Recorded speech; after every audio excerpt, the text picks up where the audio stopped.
নদিয়া রানাঘাটের ছেলে সোহান দেশের মধ্যে নতুন রেকর্ড করল।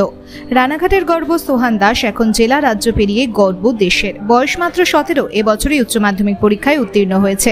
ভারতে পূর্বের সব রেকর্ড ভেঙে দিল রানাঘাটের গর্ব সোহান দাস। কয়েকদিন আগে মধ্যপ্রদেশের ন্যাশনাল পাওয়ার লিফটিং চ্যাম্পিয়নশিপ 2024 অনুষ্ঠিত হয়। সেখানে নিজের দক্ষতার সাথে আগের আন্ডার 19-এর রেকর্ড ভেঙে নতুন রেকর্ডের মুকুট ছিনিয়ে নিল সোহান। প্রিভিয়াস রেকর্ড ছিল 210, কিন্তু রানাঘাটের ছেলে সোহান 212.5 কেজি ওজন তুলে সব রেকর্ড ভেঙে দেয়। সোহান জানায়, পড়াশোনার পাশাপাশি সে পাওয়ার লিফটিং কম্পিটিশন ডিস্ট্রিক্টে আন্ডার 25-এ দ্বিতীয় হয়েছিল। রানাঘাট হারকিউলিস জিম থেকে তার প্রশিক্ষণ নেওয়া। বাবা মায়ের সাপোর্ট সব সময় সে পেয়েছে। আরও বড় চ্যাম্পিয়নশিপে অংশগ্রহণ করতে চায় সে দেশের জন্য আরও মুকুট ছিনিয়ে আনতে চায়।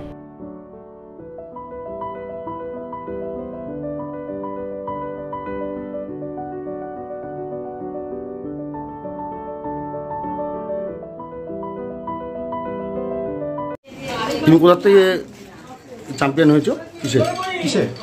পাওয়ার lifting overall in India under 19 body weight 77। কোথা ছিল? মধ্যপ্রদেশ উজ্জয়ন। চ্যাম্পিয়ন হয়েছে ভারতবর্ষের প্রথম। হ্যাঁ। তোমার নাম? সোহান দাস। নদিয়া থেকে মলয় দের রিপোর্ট, টাইমস প্রতিদিন। This channel does not promote any violent, harmful or illegal activities. All content provided by this channel is meant for an educational purpose only.